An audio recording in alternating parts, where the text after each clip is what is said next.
selanjutnya terkait penggunaan cropwort di dalam analisis kebutuhan air irigasi maupun manajemen irigasi.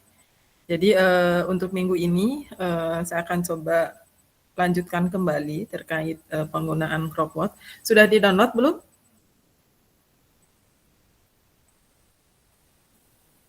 Software Udah Ibu.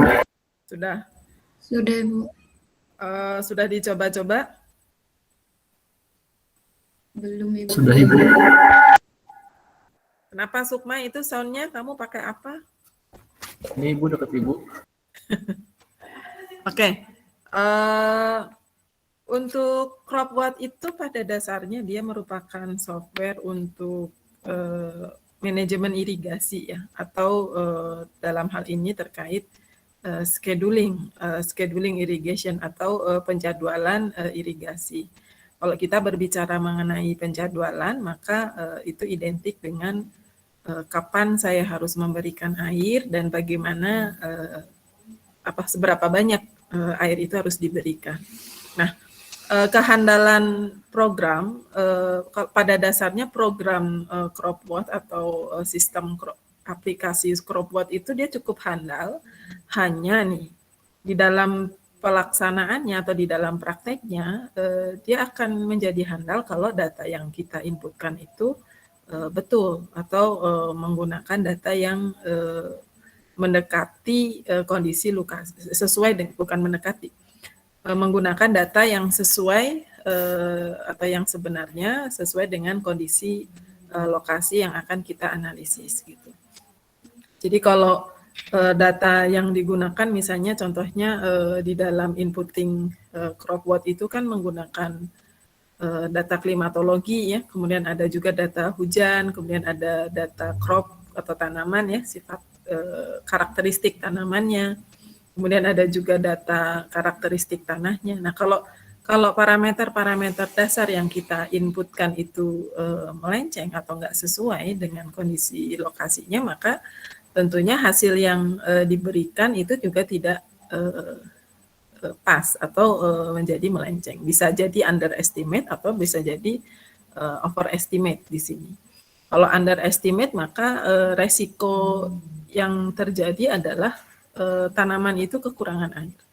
Itu yang terjadi. Atau kalau misalnya dia overestimate, maka yang terjadi adalah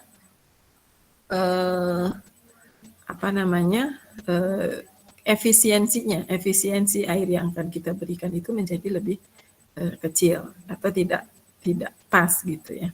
Nah, oleh karena itu di dalam memenuhi ketersediaan data ada satu aplikasi bawaan juga dari FAO yang bisa digunakan untuk mendapatkan data klimat rata-rata ataupun data curah hujan rata-rata yang ada di satu lokasi. Kenapa ini menjadi penting? Karena beberapa wilayah di Indonesia, bahkan sebagian besar wilayah di Indonesia itu kualitas datanya relatif kurang bagus. Contohnya misalnya Olive nih, Olivia tinggal di mana Olive? Di Samosir, Bu. Di Samosir. Nah, coba di situ ada stasiun klimatologi nggak di Samosir? Adanya dari pusatnya, Bu, Medan. Dari Medan. Padahal jarak Samosir ke Medan 4 jam. 4 jam. Satu das masih satu daerah aliran sungai? Enggak, Bu. Beda daerah aliran sungai. Beda. Samosir itu pulau yang di tengah Danau Toba atau gimana? Iya, Bu. Betul. Waduh. Iya, benar, Bu. Apalagi itu kalau pulau kecil ya, pulau kecil itu sebenarnya dia memiliki karakteristik iklim yang berbeda dibandingkan dengan daratan besar. Barangkali Olivia bisa memperhatikan kondisi cuaca atau kondisi iklim di wilayah Samosir dengan di Medan itu kira-kira sama nggak? Kira-kira curah hujannya sama nggak? Kira-kira parameter iklimnya sama tidak? Nah, kalau ternyata dirasa tidak sama, sedangkan data yang terdekat itu ada di Medan, klimat yang terdekat itu ada di Medan, maka itu bisa jadi masalah. Kenapa bisa jadi masalah? Pada saat kita akan menggunakan aplikasi CropWatt ini untuk untuk digunakan di wilayah Samosir, maka mungkin tadi bisa tidak tepat atau tidak pas atau tidak pas rekomendasi irigasi yang diberikannya itu menjadi tidak pas. Atau kesalahan yang lain adalah selain unsur klimat adalah bagaimana kita menginterpretasikan kondisi tanah, karakteristik tanah. Karakteristik tanah, kemudian juga karakteristik tanaman itu juga akan menentukan pemberian air irigasi. Oke, saya coba tampilkan lagi. Untuk aplikasi bawaan untuk data itu ada namanya ClimWatt. Itu bawaan juga dari FAO ya. Biasanya dia dipasangkan antara CropWatt dengan ClimWatt itu sebenarnya dia dipasangkan. Jadi Anda bisa, saya kemarin lupa untuk ininya, Anda bisa mendownload aplikasi ClimWatt, tulis saja Clim ya, pakai C ya K-nya. ClimWatt di FAO Anda bisa browse, kemudian Anda bisa download dan instalkan di komputer Anda. Saya coba tampilkan, baik itu CropWatt ataupun ClimWatt. Kita akan coba running CropWatt.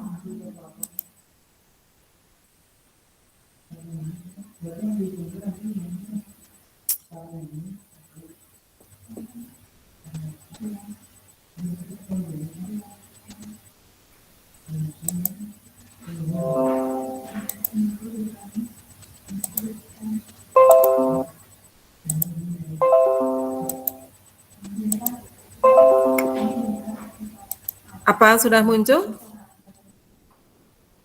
Sudah, Bu. Oke. Nah, ini adalah tampak muka dari CropWatt, dari software CropWatt, di mana ada beberapa modul yang harus kita inputkan atau harus kita cek. Yang pertama adalah modul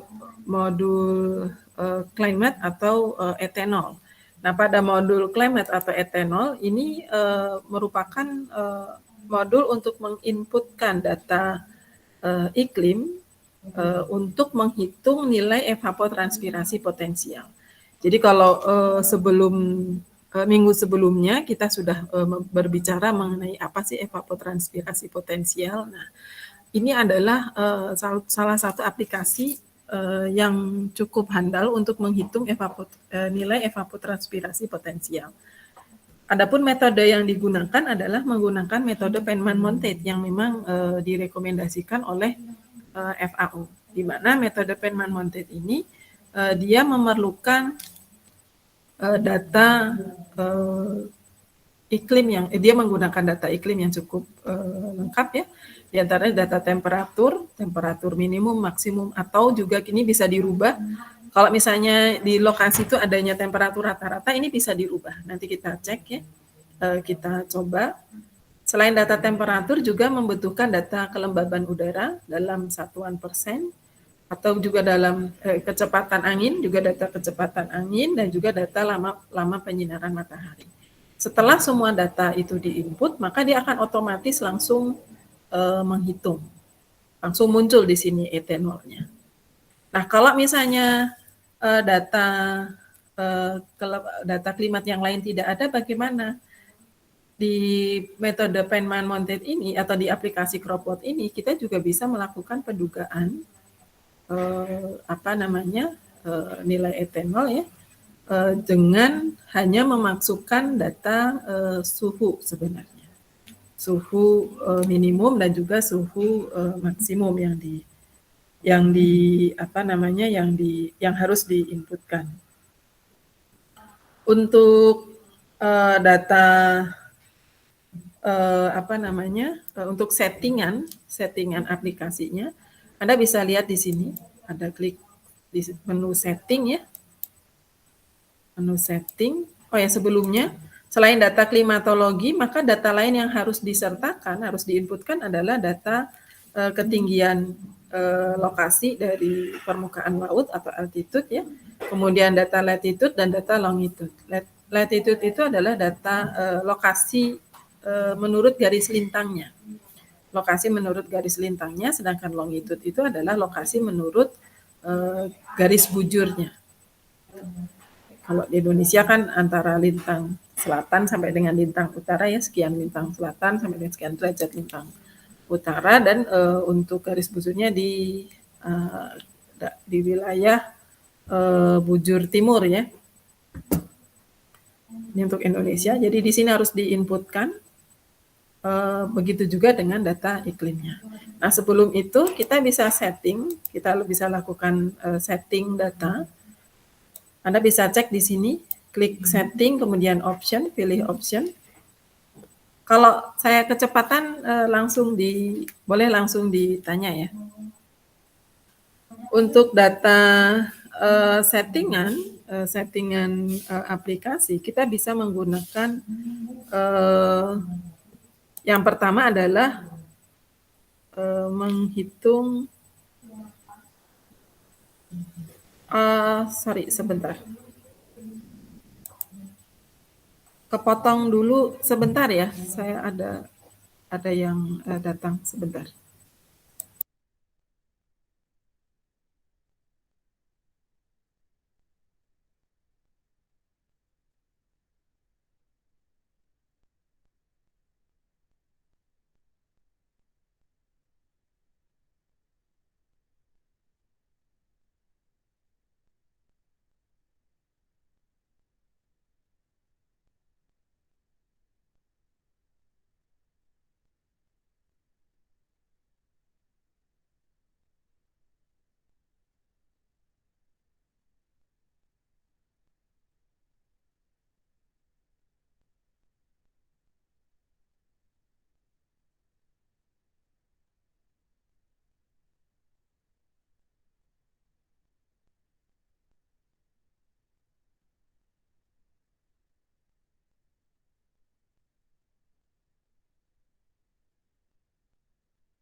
Baik, saya lanjutkan kembali.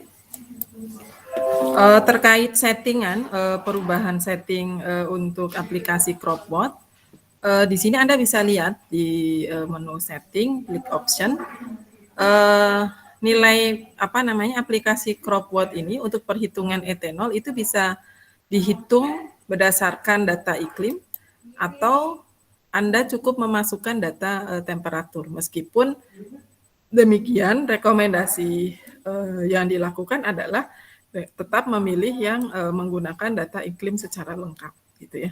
Jadi penggunaan data temperatur saja itu hanya jika terpaksa. Terpaksa itu maksudnya tidak ada tersedia data iklim lainnya, misalnya hanya data temperatur saja misalnya yang tersedia, itu oke, tidak masalah. Yang lainnya menggunakan pendugaan.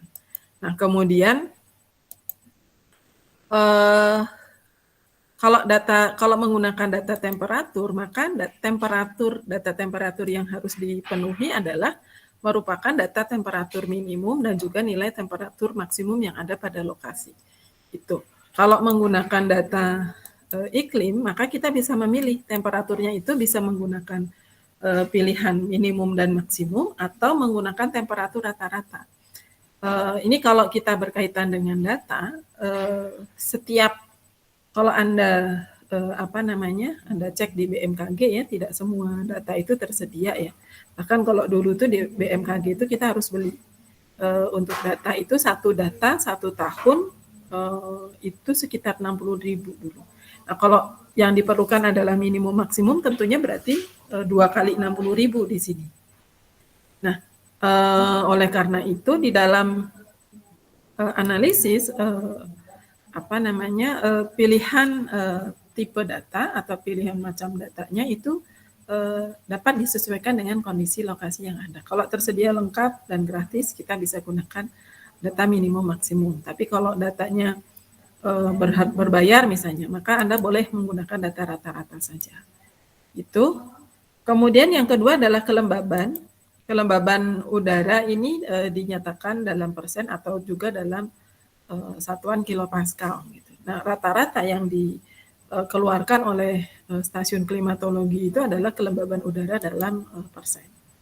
Kemudian kecepatan angin juga bisa dalam satuan kilometer per hari atau dalam satuan meter per sekon. Umumnya nih yang dikeluarkan adalah dalam satuan meter per sekon umumnya. Tapi ada juga stasiun klimatologi yang menggunakan data kilometer per hari. Nah, kemudian juga dengan lama penyinaran matahari. Lama penyinaran matahari ini ada 3 tipe sediaan data ya. Yang pertama adalah jam matahari bersinar. Jadi dalam lama penyinaran matahari dalam satuan jam atau dalam satuan persen dari persen day length. Persen day length itu berarti sekian persen dari siang hari ya. Atau fraction of day length. Jadi sepersekian siang hari. Jadi misalnya sepertiga atau setengahnya misalnya atau 50% dari day length. Day length itu adalah siang hari, lama waktu dalam siang hari. Itu. Kemudian opsi yang kedua adalah settingan yang kedua terkait data curah hujan. Data yang diinput pada CropWatt itu adalah data curah hujan bulanan. Nah, data curah hujan bulanan ini nanti digunakan untuk menghitung nilai curah hujan efektif. Nah, apa sih curah hujan efektif? Anda bisa cek kembali, buka kembali yang dulu pernah disampaikan pada mata kuliah hidrologi teknik ya. Yang namanya curah hujan efektif ini ada dua definisi sebenarnya, dari sudut pandang pertanian atau dari sudut pandang sipil. Kalau dari sudut pandang ilmu sipil, yang namanya curah hujan efektif itu adalah bagian dari hujan yang menjadi limpasan. Sedangkan kalau dari sudut pandang curah hujan yang disebut sudut pandang pertanian, yang disebut dengan curah hujan efektif itu adalah bagian dari curah hujan yang tersimpan di dalam zona perakaran yang dapat digunakan secara langsung oleh tanaman. Jadi tersimpan di zona perakaran ya, jadi sudah melewati perkolasi dan juga melewati limpasan permukaan di situ. Nah, untuk menentukan curah hujan efektif ini ada 4 pilihan. Yang pertama itu menggunakan fixed percentage. Fixed percentage itu misalnya Anda tentukan sekian persen dari curah hujan misalnya. Kalau di PUPR kalau nggak salah, standar PU itu kalau untuk tanaman padi kalau nggak salah fixed percentage-nya di angka 70% atau 80% gitu untuk tanaman padi. Sedangkan kalau untuk tanaman palawija itu kalau nggak salah di 50%. Itu. Tapi yang umumnya digunakan adalah metode dependable landfall atau juga metode USDA. Ini yang paling umum. Jadi kalau metode USDA ini nilai curah hujan efektif nih kalau dihitung secara manual ini dapat Anda lihat persamaannya ya. Curah hujan bulanan dikalikan 125 kali 0,2 kali 3 kali curah hujan misalnya dibagi 125 untuk curah hujan kurang dari sama dengan 250 mm. Ini 3 ini adalah dalam satuan dekade ya, dekade atau 10 harian. Itu. Jadi kurang dari 250 mm untuk 10 harian nih maksudnya ya. Jadi data yang diinputkan itu bisa berupa data apa namanya 10 harian atau juga bisa berupa data bulanan, tergantung dari tipe yang akan kita inikan. Nah, kemudian yang ketiga adalah rainfall not considered in irrigation calculation. Misalnya di sini di dalam greenhouse nih, untuk di dalam greenhouse kan tidak ada hujan ya. Jadi sepenuhnya menggunakan air irigasi untuk memenuhi kebutuhan air tanaman. Jadi di sini kita bisa pilih curah hujannya 0. Ini misalnya kalau untuk kasus di dalam greenhouse. Kemudian yang ketiga adalah opsi yang ketiga terkait tanaman. Untuk tanaman itu ada 2 pilihan. Penjadwalan untuk non-rice atau non tanaman padi ya, dan juga penjadwalan untuk tanaman padi. Kenapa beda? Karena kalau tanaman padi itu dia memerlukan ada genangan, gitu, ada penggenangan ya, berbeda dengan tanaman non padi. Kalau tanaman non padi kan biasanya ya cukup diberikan air begitu saja secara langsung. Nah, di dalam irrigation scheduling, penjadwalan itu kita menggunakan ada tiga pertimbangan yang digunakan. Yang pertama adalah terkait timing, irrigation timing atau waktu pemberian air. Pada irrigation timing adalah kapan kita akan memberikan air. Ini jadi logikanya itu. Irrigation timing adalah menjawab kapan kita akan memberikan air. Pilihannya ada beberapa macam. Yang pertama, irrigate at user defined interval. Nah, artinya intervalnya terserah kita, terserah operator. Nah, ini Anda pilih mau berapa kali misalnya. Ini terserah operator. Ditentukan oleh operator sepenuhnya. Atau pilihan yang kedua, at critical depletion. At critical depletion itu artinya kita akan memberikan air irigasi setelah ketersediaan air di dalam tanah itu sampai mencapai titik kritis. Jadi kalau kita berbicara mengenai ketersediaan air di dalam tanah, ada yang namanya titik layu permanen dan juga kapasitas lapang. Ini ingat kalau di dalam tanah itu ada istilah kadar air pada titik layu permanen dan juga kadar air pada kapasitas lapang. Di antara titik layu permanen dengan kapasitas lapang itu ada yang namanya titik kritis. Nilainya berbeda-beda untuk tiap tanaman. Misalnya kalau jagung itu sekitar 60% dari ketersediaan ya. Yang mana yang disebut dengan ketersediaan air atau air siap tersedia. Gitu. Air siap tersedia itu adalah selisih antara kadar air pada kapasitas lapang dikurangi dengan kadar air pada titik layu permanen. Itu adalah air yang siap tersedia untuk diserap oleh tanaman. Nah, kalau kita menentukan misalnya kita memilih timing irrigation itu pada titik at critical depletion, maka di sini pilihannya adalah dia kalau sudah memenuhi titik kritisnya baru dikasih air. Jadi kalau orang tuh dia udah haus gitu banget, udah leng-lengan misalnya baru dikasih minum gitu. Nah, ini sama dengan tanaman. Dia udah menunjukkan gejala kekurangan air tapi secara fisiologis tidak mempengaruhi produktivitas misalnya. Jadi sudah terlihat layu tapi masih bisa bertahan, nah itu baru dikasih air. Misalnya. Kemudian pilihan yang berikutnya adalah below or above critical depletion. Below or above itu misalnya di bawahnya kurang dari atau di atasnya misalnya. Kalau di atasnya berarti Anda di atas 100% ya, 150% dari critical depletion misalnya. Kalau below ya kurang dari 100% tadi ya. Kemudian pilihan at fixed interval per stage. Ini maksudnya adalah pada jarak waktu tertentu di setiap pertumbuhannya, tahap tumbuhnya. Per stage itu setiap tahap tumbuhnya. Misalnya tiap 10 hari pada initial stage atau setiap semua 10 hari misalnya pada setiap tahap tumbuh. Atau misalnya ini jangan nih misalnya tiap hari di sini ya. Kalau development ini masih rada kuat lah. Di sini per 4 hari misalnya. Kalau mid season jangan, ini mid season itu sudah mulai berbunga nih. Ini bahaya kalau kurang air gitu. Nah, kita harus misalnya pilih 2 hari misalnya. Kalau late season ini sudah mulai pengeringan kalau padi misalnya, kalau tanaman tuh udah tinggal nunggu matang aja misalnya, udah langsung dikurangi gitu. Boleh ditentukan mau berapa misalnya, mau 8 hari gitu. Nah, itu tergantung dari user.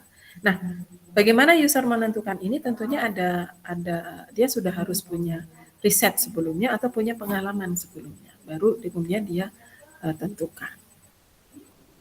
Itu kemudian yang berikutnya adalah at fixed depletion. Fixed depletion itu setiap penurunan setiap berkurang 40 mm kalau dari air tersedia ya dari 100%, kemudian dia tiap kurang sampai dengan 40 mm baru dikasih air misalnya. Atau ditentukan dari attack crop reduction misalnya. Sekian persen. Pilihannya ada beberapa. Anda bisa baca ini pada kalau nggak salah saya sudah uploadkan juga. Anda bisa baca itu pada belum ada ya. Nanti saya uploadkan ya. Contoh perhitungan terkait crop work itu ada di ini ya, benar. Ini benar di modul ini. Ada di modul manual irrigation modul keempat yang berisi tentang crop water requirement and irrigation scheduling. Di dalamnya itu ada penjelasan terkait penggunaan crop work dan juga contohnya. Nah, ini kemudian at given yield reduction misalnya tergantung pada yang diberikan gitu ya, tergantung dari penurunan hasilnya misalnya. Nggak boleh turunan hasil yang ditoleransi misalnya hanya 10% misalnya. Kemudian no irrigate atau rain fed, no irrigation itu artinya nggak usah diberi air misalnya di sini. Tanda hujan aja gitu, tergantung alam aja misalnya. Itu pilihannya. Kalau misalnya kita milih, misalnya ya, kita pilih interval ya, pada interval yang diharapkan misalnya ya. Kemudian pilihan yang berikutnya adalah kapan dia bukan kapan. Kalau tadi kapan, maka di sini sebenarnya berapa banyak air itu diberikan atau irrigation application. Seberapa banyak air diberikan itu ditentukan misalnya kalau opsinya ini di sini ada 4 opsi. 4 opsi di sini yang pertama adalah user defined application depth. Jadi ini terserah dari user. Setelah sekian hari berapa air yang diberikan misalnya. Ini tadi per 1 hari misalnya ya. Di sini per 1 hari application depth-nya misalnya ini tadi harus diisi.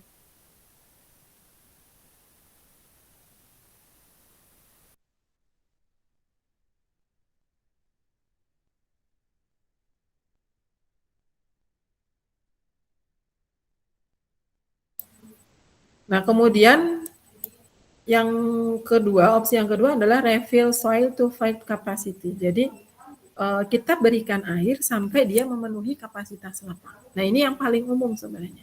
Paling umum digunakan. Kalau di palawija itu paling umum digunakan. Atau kalau mau Anda lebih hemat, pilih yang kedua. Refill soil below field capacity. Jangan di atas ya, tapi harus di bawah. Ini bisa diganti di sini.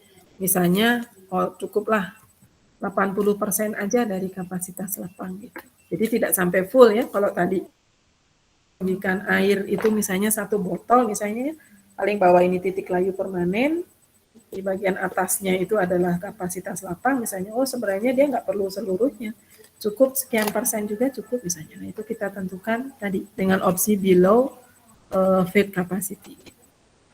Kemudian opsi yang lainnya ada juga fixed application depth.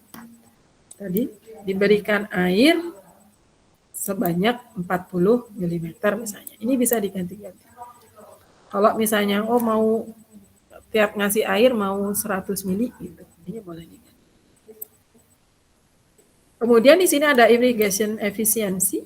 Irrigation efficiency itu adalah efisiensi tergantung dari penyaluran. Kalau di lahan Anda menggunakan irigasi tetes, itu biasanya dia antara 80% sampai 90%. 95% ya. Kalau irigasi curah dia antara 80 sampai 90 kalau nggak salah. Nah, kalau irigasi permukaan pakai pakai saluran misalnya ya, atau di itu pakai row misalnya, irigasi row, maka dia antara 65 sampai dengan 70% efisiensinya. Itu, jadi dia harus ditentukan dulu.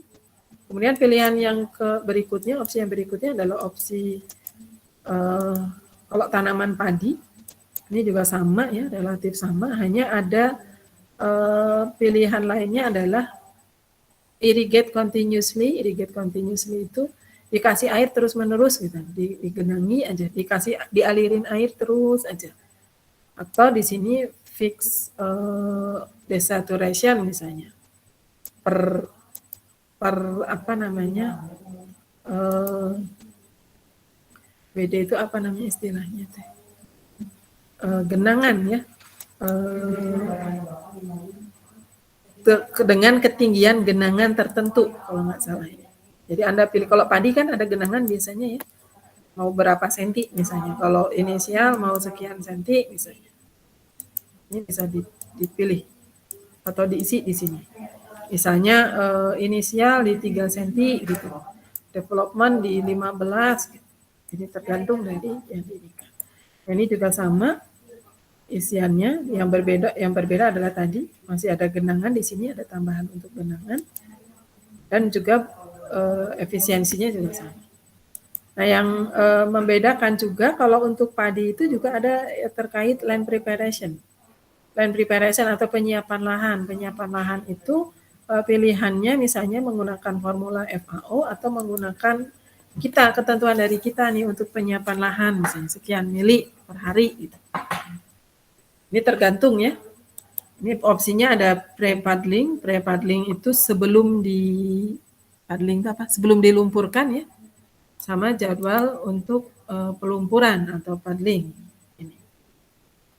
Jadi pas nyangkul misalnya, ini pas nyangkul atau pas ngebajak, yang ini pas pelumpuran. Nah, ini adalah opsi tadi ya, opsi pilihan yang bisa ditentukan. Misalnya kita kembalikan ke pilihan FAO ya.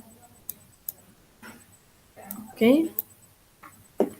Nah, ini kemudian tahap berikutnya adalah memasukkan data iklim. Nah, untuk memasukkan data iklim, pilihannya tadi, kalau kita punya data, kita tinggal inputkan. Atau kalau tidak ada, kita bisa mengenerate dari namanya program namanya ClimWatt. Anda tinggal instalkan, Anda browsing, kemudian Anda instalkan ClimWatt. Ini ada ClimWatt 2 ya, for CropWatt. Bisa di-download free di linknya FAO. Sama lah dengan linknya CropWatt ya. Anda bisa pilih, kalau nggak salah ada. Ini kalau kita jalankan sebelum ke CropWatt ya. Sampai di sini ada pertanyaan sebelum masuk ke ClimWatt? Saya belum ada, Bu. Oke. Bisa dilanjutkan ya? Oke. Kalau gitu saya lanjutkan. Untuk ClimWatt,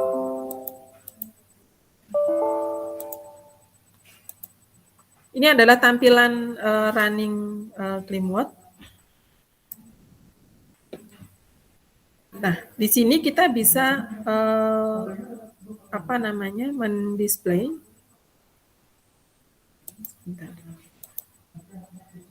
Nah, kita pilih, ini ada tampilannya ya. Kita bisa menentukan pada posisi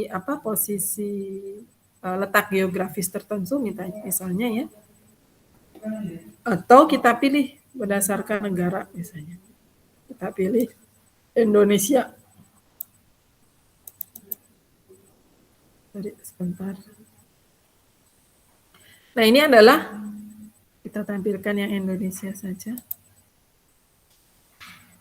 Nah, hanya dipilih yang Indonesia saja untuk muncul ya.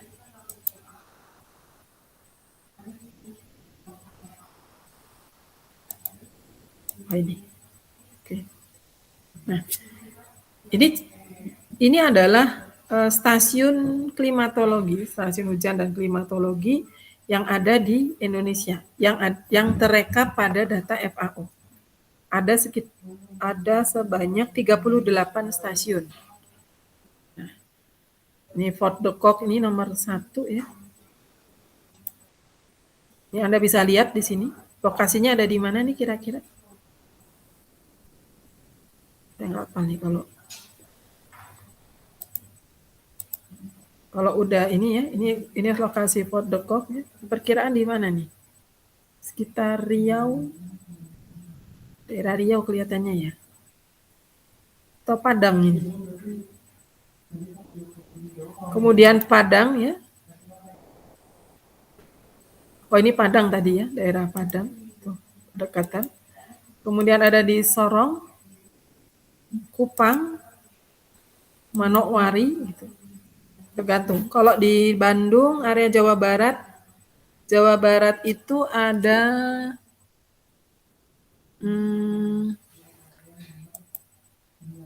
Pangrango, Cipetir itu Sukabumi ya. Kemudian stasiun Bandung, kemudian stasiun Lembang, Sawahan bukan. Nih cuma ada 4 ini ya. Kalau nggak salah. Pangrango, Cipetir, Bandung, dan Lembang.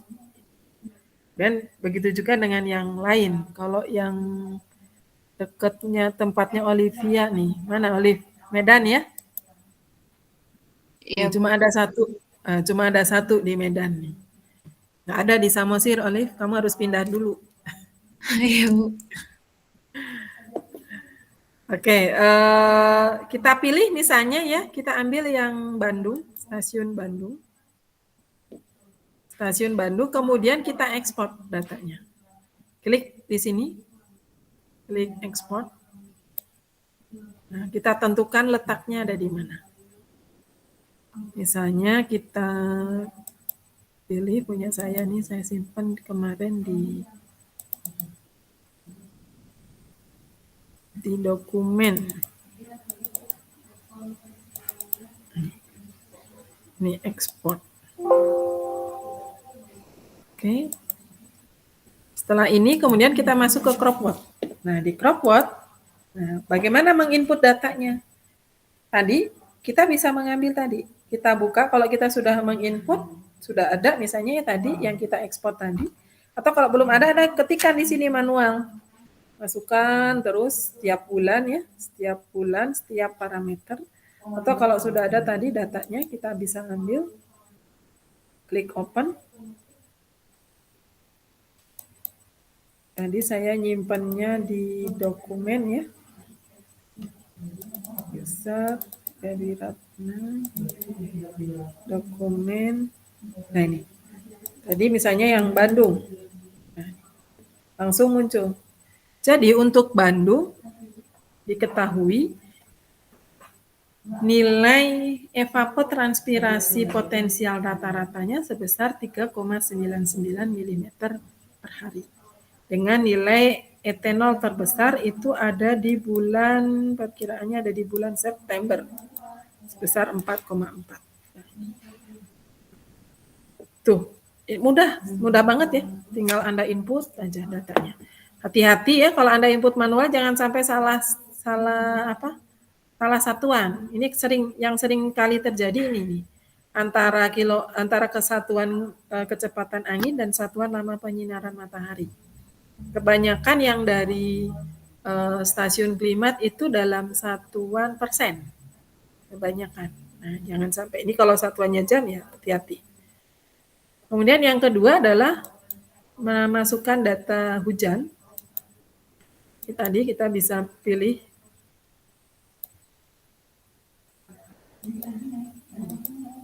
pada tadi ya.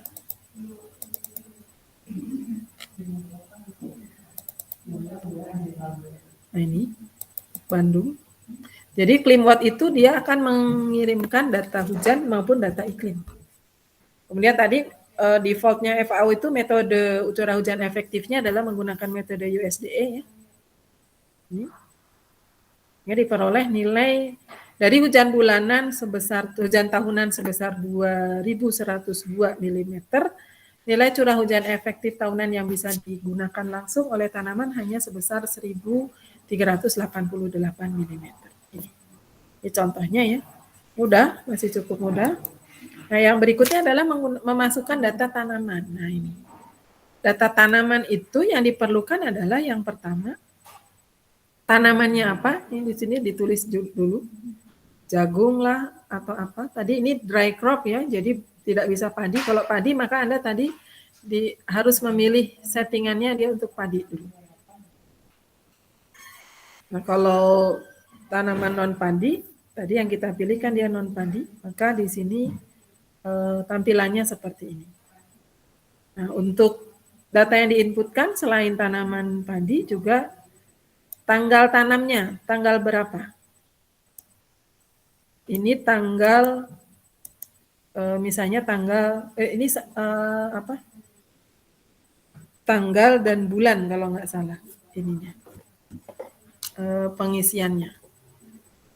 Kemudian data KC, KC itu ada KC inisial, KC mid season, dan KCN. Datanya dari mana ke nilai KC? Anda bisa download di sini. File yang kemarin saya berikan ya, di sini juga ada. Tapi di dalam panduan, nilai KC itu kebanyakan diambil dari buku FAO 56. Ada di sini. Anda bisa lihat di sini. Di FAO 56, cek nilai KC. Nih. Single crop coefficient. Ini tinggal dicari di sini.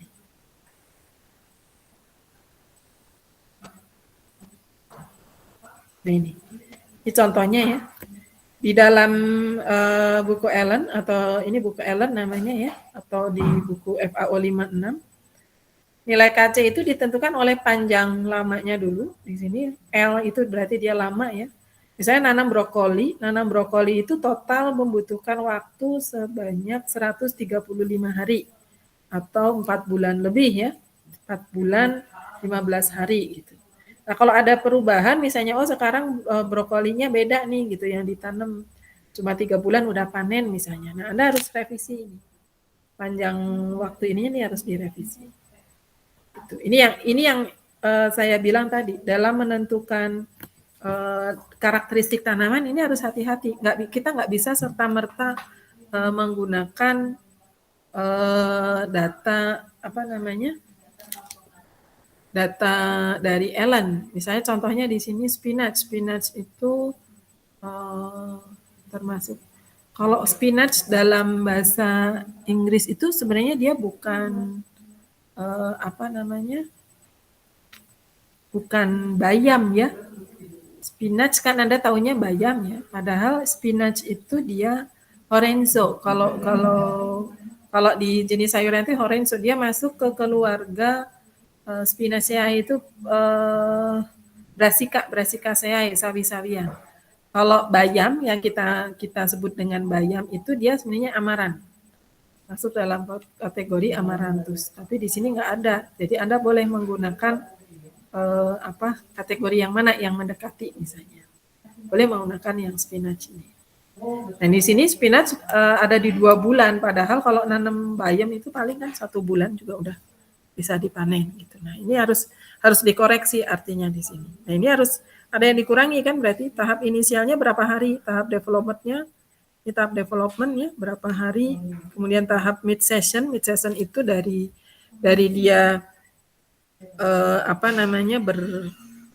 berbunga ya sampai dengan berbuah. Kalau late itu dia mati. Berarti kalau bayam, misalnya nanam bayam itu kan kita nggak sampai ke late season, tapi cuma berapa hari aja, mungkin hanya sebulan saja ya, nggak sampai dengan dia masuk ke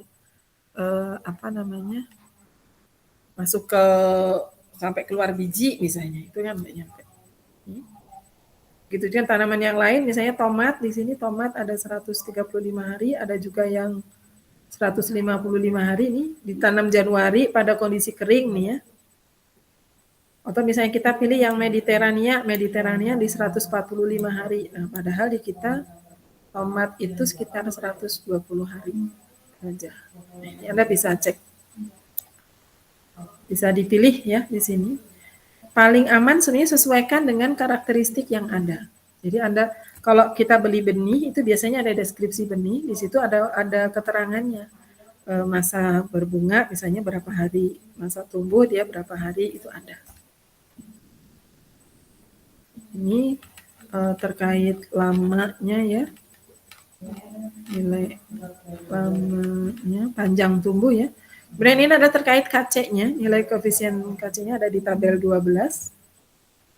Nah ini, misalnya tadi tomat atau jagung di sini ya. Jagung berarti di tanaman sereal.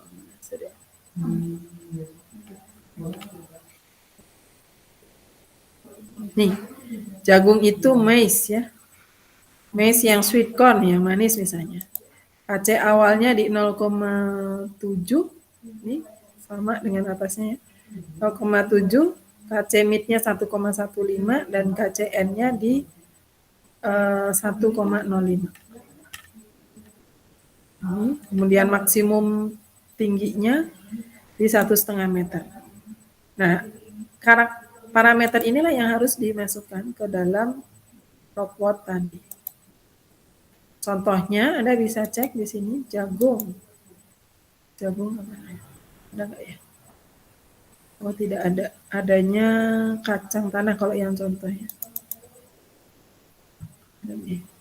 Oh ini ada. Ini contohnya dari FAO ya. Jagung nih.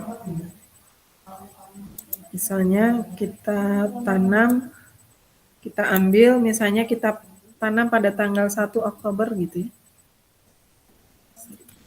01 bulan 10. Oke.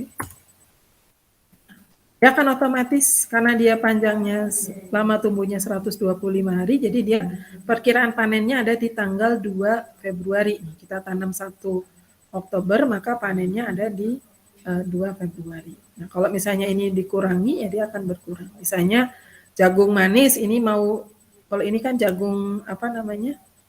Jagung apa? Pipil ya. Grain itu berarti dia jagung pipil. Misalnya ini mau diganti menjadi sweet corn misalnya. Jagung manis itu sekitar 70 hari. Misalnya ini kita kurangi saja ya. Development 25. Ininya berarti sedikit karena nggak sampai mati ya. Sini misalnya di umur 25 misalnya. 30 hari. Nah, ini contohnya. Di selama 70 hari misalnya, 70 hari panen. Rata-rata jagung itu di 70 sampai 75. Nah, ini taruhlah di sini di 15 misalnya ya. Atau di sini besarkan. Nah, dengan kedalaman akar awal ya, inisial di 0,3 meter, maksimal di 150 misalnya. Critical depletion ini di angka 0,5, yield responnya 0,4, tingginya tadi yang sweet corn kan 1,5 ya. Nah, ini contohnya. Kemudian tinggal input yang parameter yang berikutnya adalah tanah. Kondisi tanah, kita bisa ambil misalnya kita ambil dia yang medium ya. Heavy itu berarti dia lihat berat. Light itu dia berdebu. Medium contohnya ya. Kalau enggak Anda harus input lempung nih, medium itu lempung ya. Kalau light itu apa coba? Kalau nggak salah berdebu, banyak debunya.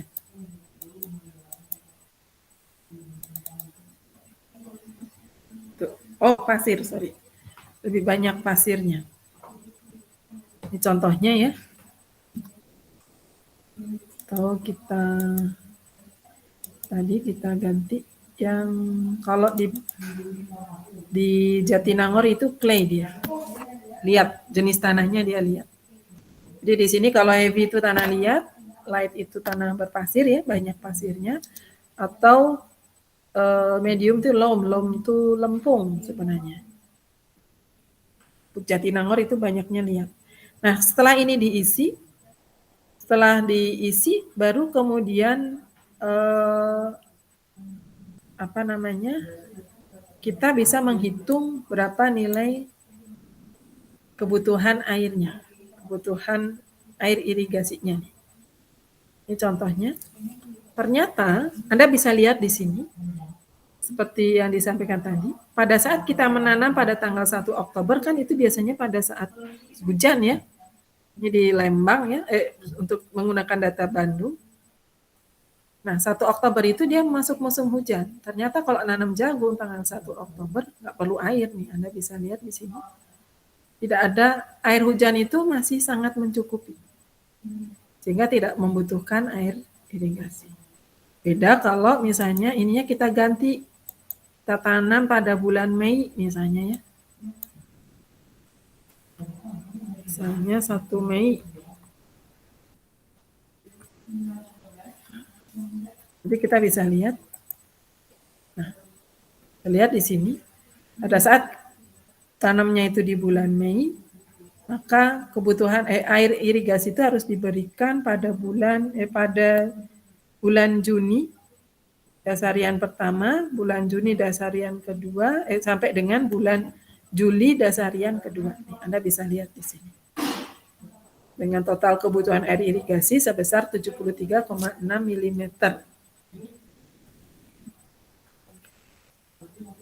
Itu baru kemudian di sini ada schedulingnya. Tadi pilihannya timing at critical depletion ya. Refill soil to fill capacity. Ternyata critical depletion itu hanya tercapai pada tanggal 14 Juli saja. Cukup sekali itu saja. Kalau kita lihat, kalau ini crop pattern itu kalau kita mau mengatur misalnya schedulingnya, kita merencanakan pola tanam dalam setahun misalnya. Awal tanamnya tanggal berapa misalnya ya tadi. Bentar ini yang cropnya kita save dulu.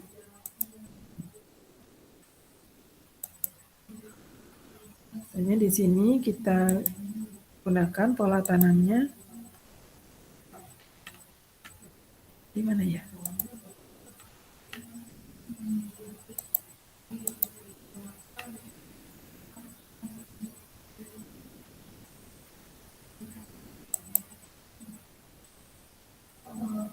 Nah.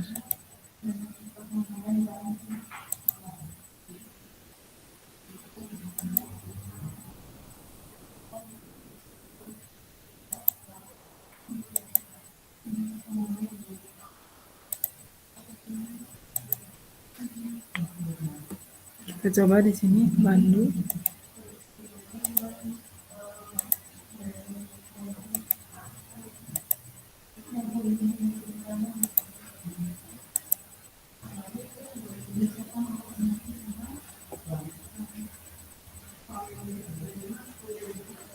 Oke, di sini crop. Tadi di maize ya. Kita bisa rubah-rubah di sini tanggalnya, misalnya kita tanam mulai tanggal 1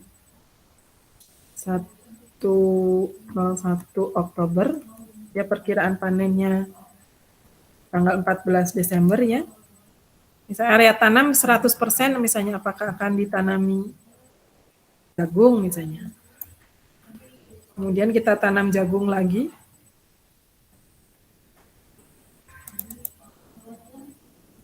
Setelah panen misalnya ya di sini, berarti di tanggal,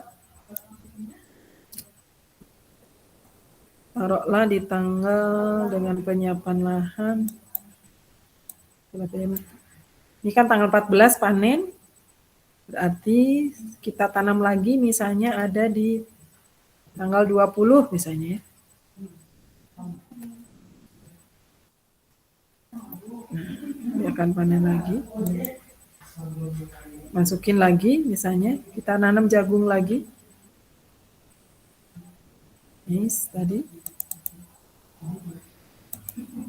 Kita tanam misalnya ada dari tanggal 4 panen, kita tanam tanggal 10 Maret ya.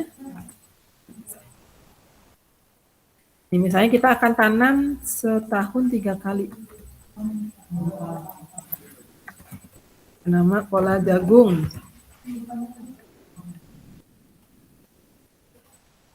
Ini tinggal lihat skemanya.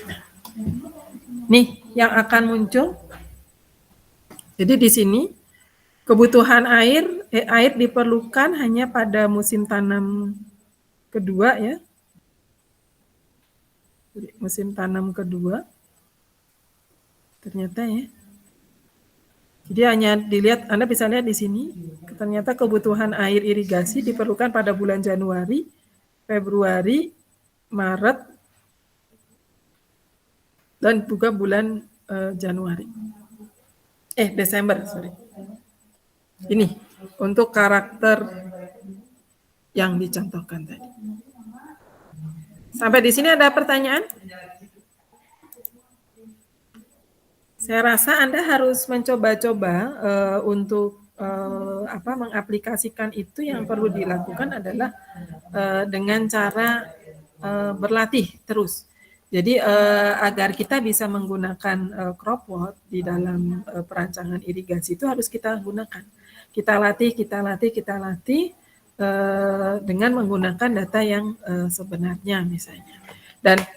Dan ini sebenarnya bisa digunakan sebagai penelitian gitu. Jadi ini kan angkatan 2018 ya. Kalau misalnya Anda akan melakukan penelitian terkait irigasi misalnya, Anda bisa menggunakan aplikasi CropWatt, kemudian lakukan pengujian misalnya, atau cukup misalnya menggunakan CropWatt untuk merancang kebutuhan air irigasi pada satu daerah irigasi misalnya. Itu.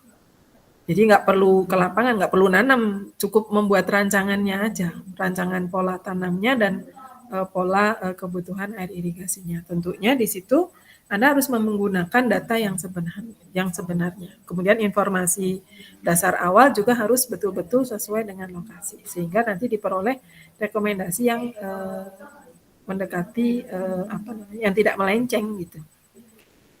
Baik, sampai di sini kelihatannya. Enggak, kalau ada yang mau didiskusikan.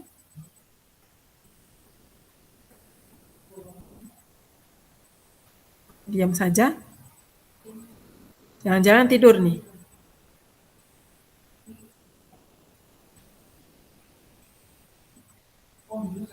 Gimana Sukma? Saya yakin bingung ya. Bingung nggak?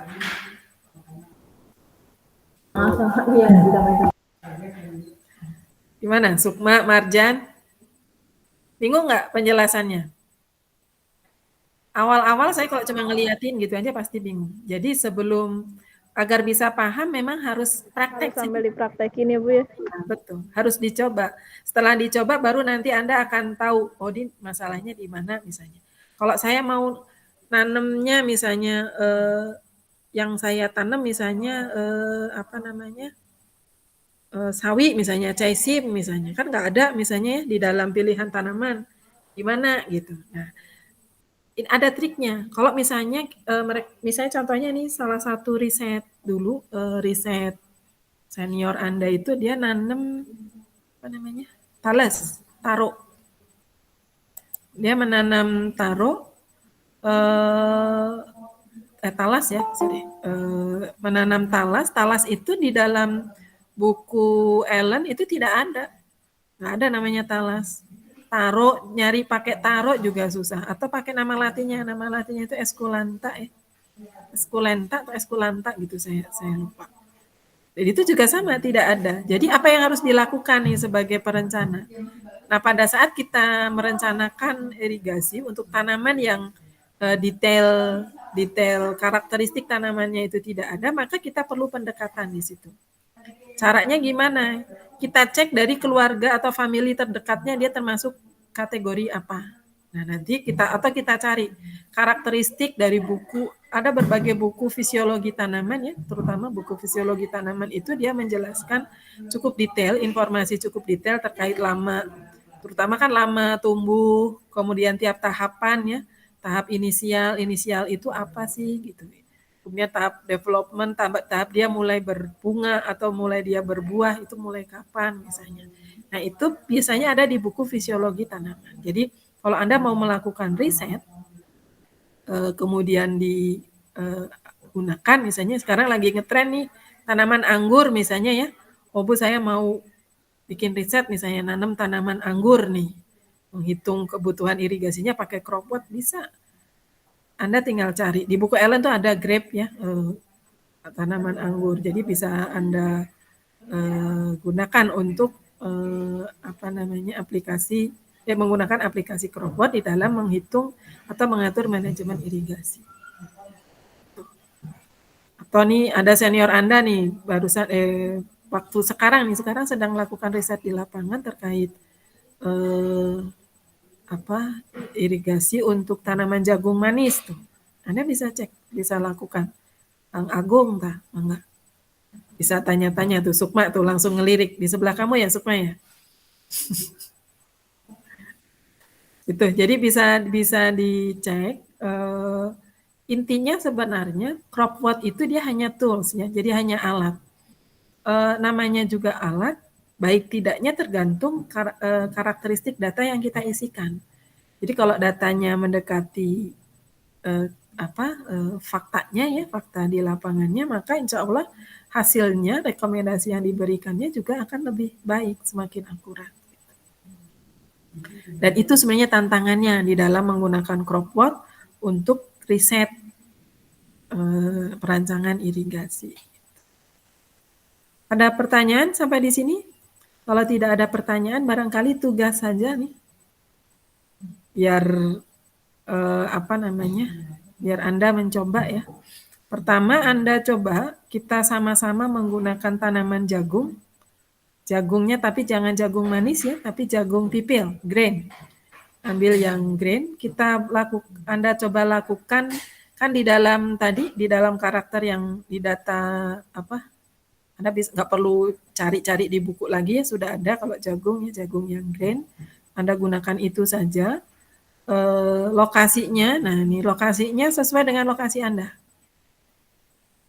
Kalau misalnya Sukma kalau punya data klimat misalnya ya, bisa tanya Kang Agung, punya nggak data iklim Jatinangor, coba diminta. Data rata-rata saja sebenarnya yang diperlukan, rata-rata saja ya. Tadi kan Anda bisa lihat ya, menggunakan data rata-rata. Atau Anda karena kalau Jatinangor misalnya menggunakan datanya Bandung terlalu overestimate, karena Bandung itu kan banyak hujan, Jatinangor kurang hujan gitu. Jadi nanti rekomendasinya dia akan overestimate. Itu. Jadi harus hati-hati. Atau olive misalnya, ya olive-nya di Samosir ya karena nggak ada ya terpaksa Anda gunakan data di Medan. Tapi coba cek, betul nggak Anda perhatikan karakter data hujannya kira-kira di Samosir memang segitu atau tidak gitu. Karena nanti akan menentukan irigasinya. Nah, buat rancangannya polanya dalam setahun ya. Setahun kalau jagung tadi kan jagung pipil 125 hari ya. 125 hari berarti setahun berapa kali tanam?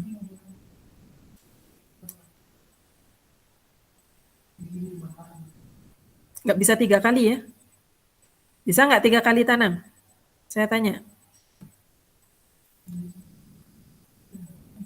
Bisa nggak Sukma? Nggak bisa. Cuma bisa 2 kali tanam ya kalau jagung pipil 125 hari. Kenapa nggak bisa?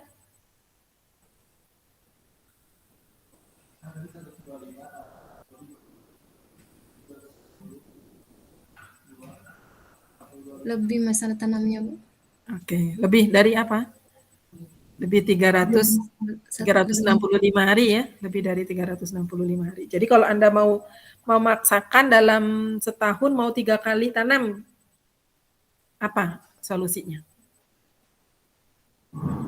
Tingwe kumacarana nanam jagung setahun 3 kali.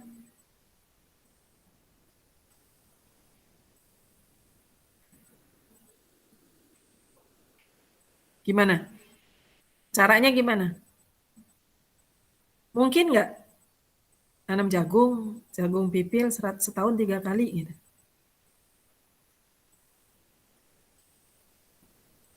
Olive, gimana Olive? Atau yang udah senyum-senyum tadi, Marjan, coba Marjan.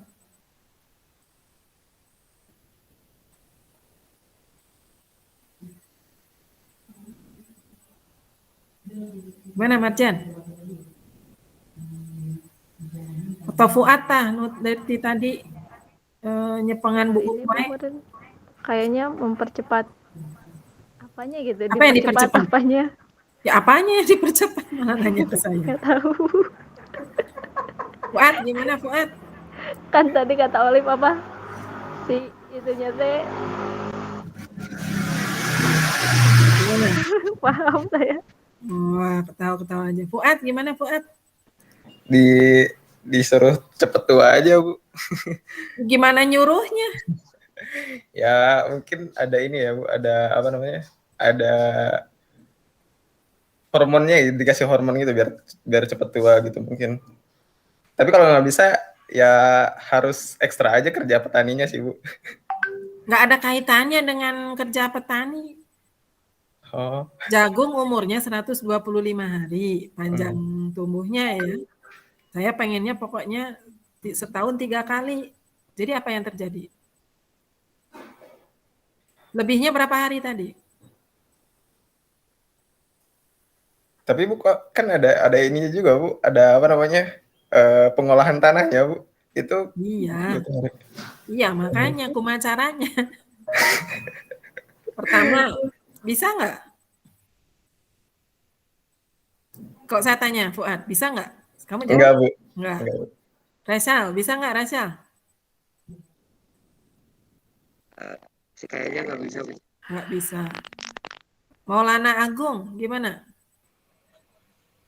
Mungkin tidak bisa Bu. Tidak bisa. Kalau saya yang ditantang, saya jawab bisa. Yang pertama adalah kita lakukan tanpa olah tanah.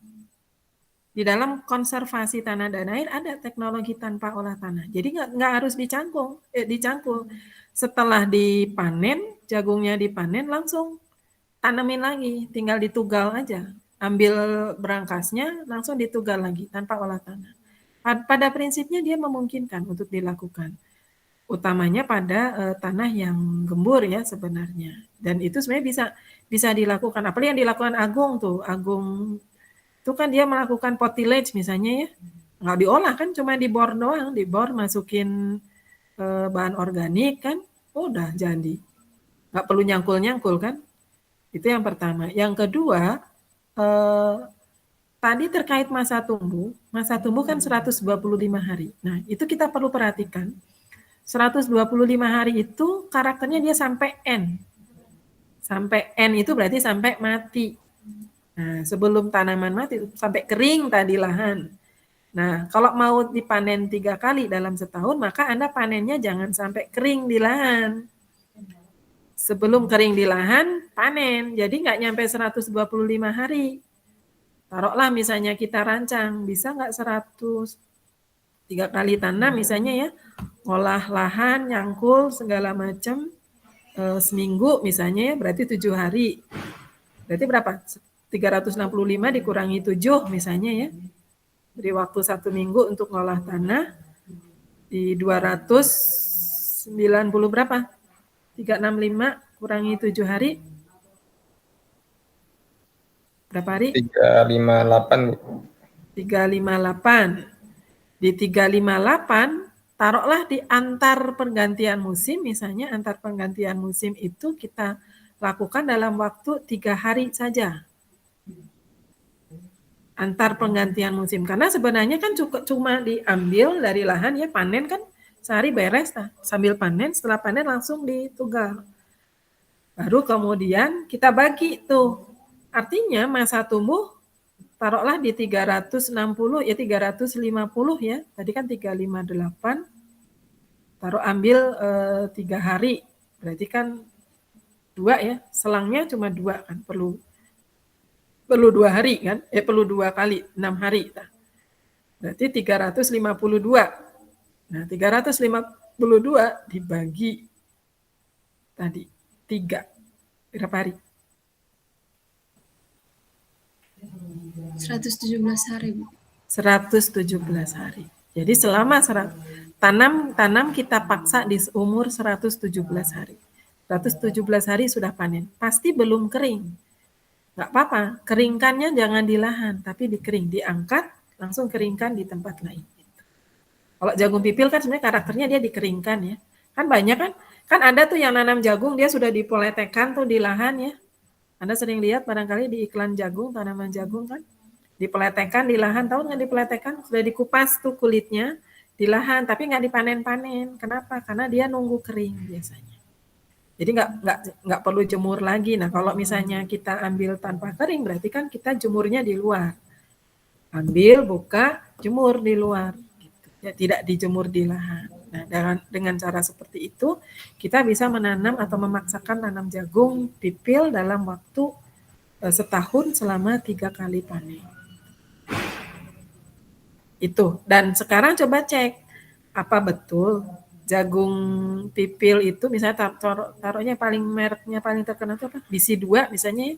BC2 itu waktu panennya berapa hari? Apa 125 hari gitu. Kalau jagung manis aja sekarang kan di 65 sampai 75 hari sudah panen. Berarti kan jagung pipil mungkin nggak nyampe segitu. Itu barangkali. Selanjutnya saya minta dari kelas ini Anda lakukan latihan ya. Latihan dari scheduling ya sampai dengan crop pattern tadi ya, sampai dengan pola tanam. Jadi setahun 3 kali untuk tanaman jagung. Anda hitung sesuai dengan lokasi Anda. Jadi instalkan dulu Climwatt. Kalau yang terdekat ya, ambil aja stasiun yang terdekat. Nggak apa-apa, nggak tepat banget, nggak apa-apa. Ambil stasiun yang terdekat. Untuk tipe tanah, sesuaikan. Anda cek aja, lokasi Anda tipe tanahnya apa? Berpasirkah, lempungkah, atau liatkah? Gitu. Lempung tuh loam ya, loam atau medium tadi ya. Masuk kelas heavy, medium, atau light. Itu barangkali. Oke, waktunya mungkin 1 minggu. Untuk minggu depan, ini kita minggu ke-7 ya. Minggu depan seharusnya minggu ujian, minggu UTS. Jadi kita akan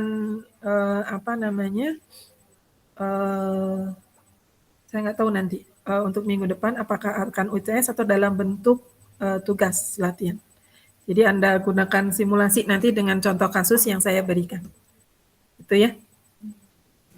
Baik, itu saja barangkali untuk pertemuan hari ini. Saya cukupkan sekian. Assalamualaikum warahmatullahi wabarakatuh. Waalaikumsalam. Waalaikumsalam warahmatullahi wabarakatuh. Terima kasih, Bu.